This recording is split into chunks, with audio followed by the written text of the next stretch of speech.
अस्सलाम वालेकुम। मेरा नाम राशिद है और जो आज का फ़ॉर्मूला है उसका नाम है ट्रिम। ट्रिम फार्मूला जो है उसके ज़रिए हम मिसाल के तौर पे अगर कोई हम डाटा कॉपी करते हैं किसी वेबसाइट से या किसी और जगह से, तो वो बाज़ का तो होता है कि वो काफ़ी सारी स्पेसिस उसके दरमियान में आ जाती हैं, तो हमें F2 एडिट करके जो है उसमें जाके स्पेसिस को ख़त्म करना पड़ता है। तो इसके लिए माइक्रोसॉफ्ट एक्सेल में एक फार्मूला यूज़ होता है जिसको ट्रिम फार्मूला कहते हैं। तो आइए इसको सीखते हैं।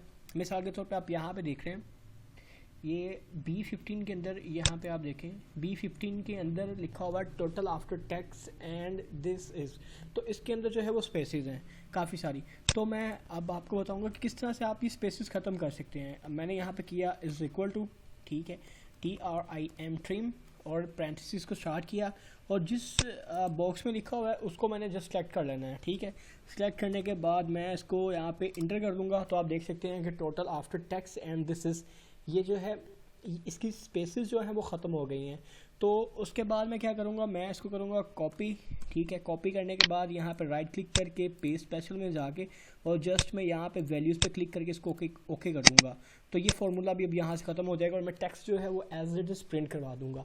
तो आज मैंने आपको बताया कि किस तरह से आप स्पेसेस को ख़त्म कर सकते हैं, ठीक है।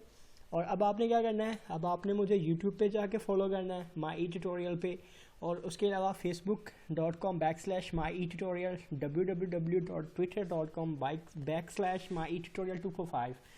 तो ठीक है, फिर नेक्स्ट ट्यूटोरियल में मिलते हैं किसी और फॉर्मूला के साथ। शुक्रिया।